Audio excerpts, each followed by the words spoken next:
espero estén teniendo un excelente día. Yo les voy a presentar la anatomía interna de los insectos y su fisiología, en especial el aparato respiratorio. Mi nombre es Arlet Juárez.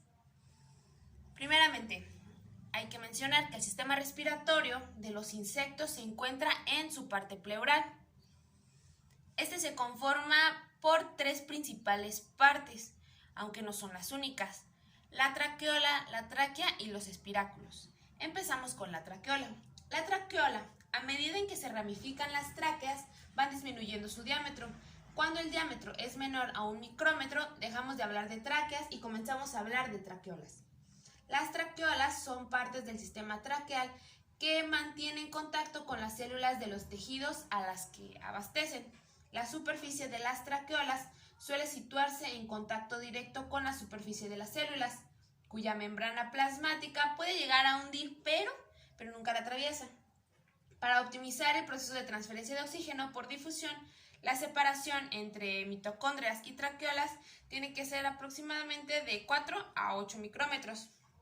En el caso de la tráquea, las tráqueas son un conjunto de tubos ramificados que conectan los espiráculos con las traqueolas.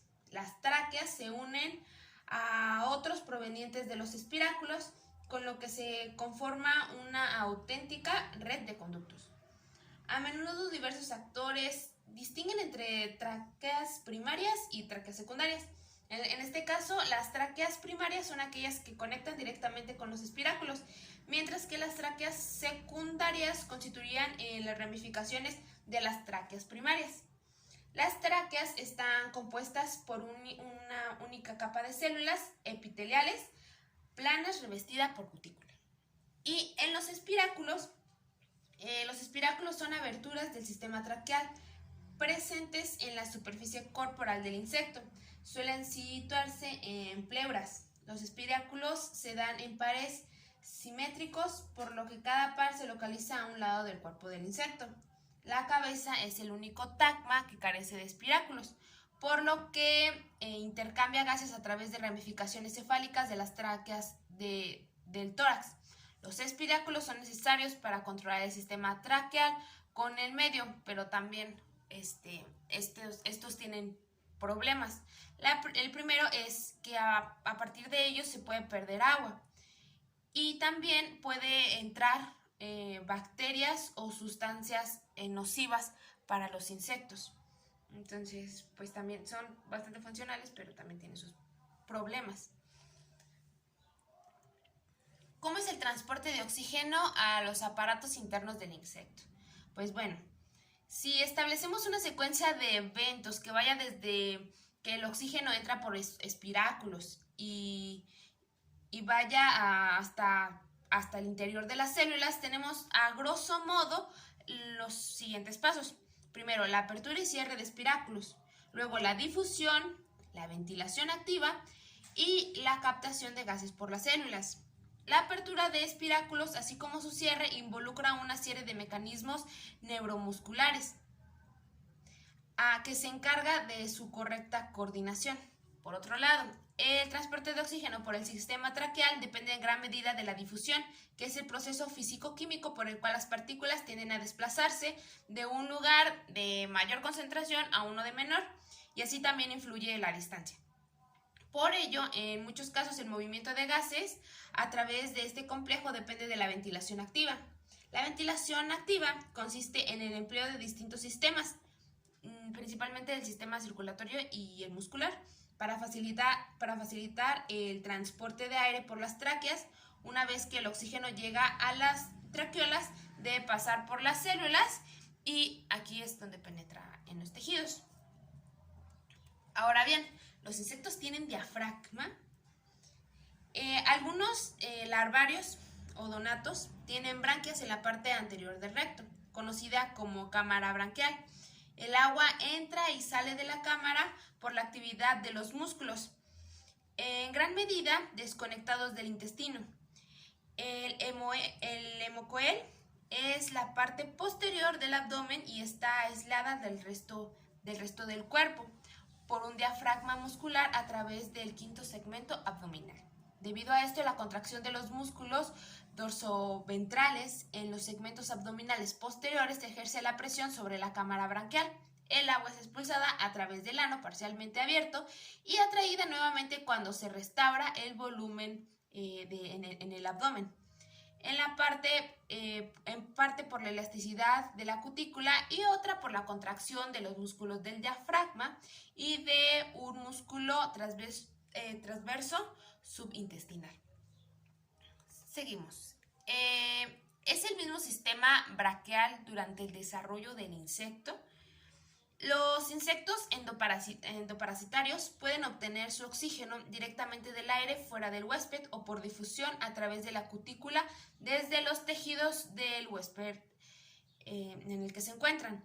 Las larvas de himenópteros, el sistema branquial del primer estadio está lleno de líquido e incluso cuando se llena de gas, los espiráculos permanecen cerrados hasta el último estadio.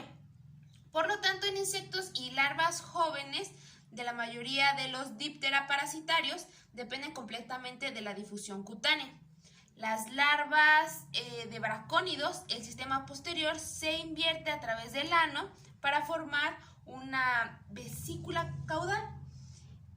Esto se desarrolla de manera diversa en diferentes especies, pero en algunos como apanteles es relativamente de las paredes delgadas y estrechamente asociado en el corazón, para que el oxígeno que pasa se transporte rápidamente por todo el cuerpo. Cuando el sistema traqueal se llena de aire, pueden desarrollarse redes de traqueolas inmediatamente debajo de la cutícula, lo que facilita la difusión de gases fuera de la superficie de estos insectos. Ahora bien, ¿cuáles son las funciones del saco aéreo? Otra parte muy importante del sistema respiratorio de los insectos. Primeramente, el saco aéreo son fragmentos de tráquea dilatados. Están presentes en el abdomen de una gran cantidad de insectos, pero destacan los voladores, en donde la pared del saco es fina y flexible.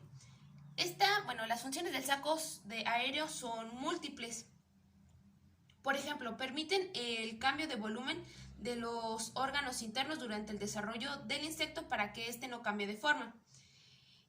Los insectos acuáticos presentan funciones hidrostáticas e incluso algunos están implicados en la audición. Aunque sus funciones más importantes tienen que ver con el intercambio gaseoso por ventilación activa. Juegan un papel importante a la hora de suministrar oxígeno a los músculos en el vuelo. Los sacos aéreos pueden variar su contenido de aire en respuesta a las variaciones de la hemolinfa. Estos optimizan la toma de oxígeno por parte de las células del insecto. ¿Y qué pasa con el sistema respiratorio durante la muda? Bueno, las tráqueas y traqueolas derivan del ectodermo y están formadas por invaginaciones del tegumento, con lo que mantiene la misma estructura y capas. En el caso de la muda, cambia la cutícula de las tráqueas, que sale por los estigmas, mientras se forman nuevas traqueolas. ¿Qué es el proceso de neumatización? Bueno, el sistema traqueal se llena de líquido en un insecto recién nacido y el líquido llena las cutículas viejas y nuevas antes de la écdisis. El líquido se reemplaza por gas en un proceso conocido como neumatización. En los insectos terrestres el gas puede entrar a través de los espiráculos, pero la neumatización ocurre en los insectos acuáticos y en muchas especies terrestres sin acceso al aire. El gas generalmente aparece primero en un tronco traqueal principal y luego se propaga rápidamente a través del sistema, que se llena completamente en aproximadamente de 10 a 30 minutos. Esto depende del insecto. ¿Qué controla la respiración en los insectos? Bueno, los insectos son organismos aerobios. El metabolismo aerobio requiere del empleo de oxígeno como aceptor de electrones de la cadena respiratoria. Según la teoría del acoplamiento quimiosmótico, gracias a la cadena respiratoria se genera un gradiente de protones. que es empleado en la fosforilación oxidativa para producir ATP. Sin ATP, un animal carece de su principal combustible y no puede mantener las funciones básicas, y sin oxígeno, un animal no puede producir ATP. La contracción muscular requiere energía metabólica y los músculos tienen un buen suministro traqueal. En los insectos, la respiración depende de un complicado sistema de tubos abiertos al exterior que conectan directamente con las células de los tejidos, que es el sistema traqueal. ¿Y para qué sirven los pigmentos respiratorios y cuáles son? Bueno, los pigmentos respiratorios son dos: las hemoglobinas y las hemocianinas. Primeramente, las hemoglobinas son estos pigmentos que les permiten extraer oxígeno de medios extremadamente hidrotóxicos. Estas proteínas se unen al oxígeno, aunque su función sigue siendo controvertida. En Drosófila, la exposición de la hipoxia disminuye la expresión de estos genes de hemoglobina, mientras que la hiperoxia aumenta la expresión. La hemoglobina puede funcionar en la protección contra el estrés oxidativo en lugar de proteínas de almacenamiento de oxígeno. Y en el caso de las hemocianinas, son pigmentos respiratorios que contienen cobre, que se encuentran en la hemolinfa de muchos invertebrados.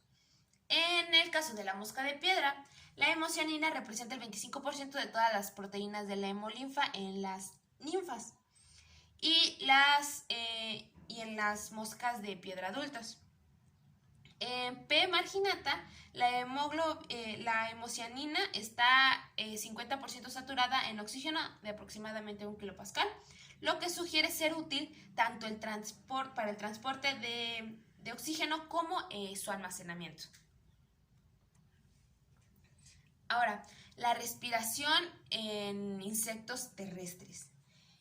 El oxígeno pasa a través del sistema traqueal, donde los espiráculos o los tejidos, el sistema traqueal, después desde los espiráculos hasta los tejidos. Y en última instancia debe llegar a las mitocondrias para participar en los procesos oxidativos, y este es el proceso que hemos estado viendo desde un principio. Pero en el caso de los insectos acuáticos, el sistema traqueal no funciona bajo el agua, por lo cual requiere órganos respiratorios. Por ejemplo, las branquias. Los insectos acuáticos que tienen branquias carecen de tráqueas. Por ejemplo, las larvas de efímeros y libélulas tienen tubos respiratorios. Otro ejemplo, las larvas de mosquitos tienen tubos que llegan a la superficie del agua y así obtienen el oxígeno del aire. También pueden respirar a través de burbujas de aire. Algunos insectos acuáticos atrapan una burbuja de aire cuando se encuentran en la superficie del agua, aunque esto les proporciona oxígeno en corto tiempo y tienen que seguir yendo por su burbuja de aire. Y tienen plastrón, que es un conjunto de cerdas o setas hidrofóbicas muy densas que atrapan el aire contra su cuerpo para obtener el oxígeno de este. Muy bien, por último les voy a decir, hay una última pregunta. ¿Cómo son los espiráculos de los géneros en estado larval de Aedes, Pulex y Anopheles? Bueno, las larvas tienen un solo par de espiráculos. En algunas especies ocurren en el tórax y otros en el segmento abdominal posterior. Muchos insectos acuáticos son apneumáticos y carecen de espiráculos funcionales. Y eso es todo. Muchas gracias.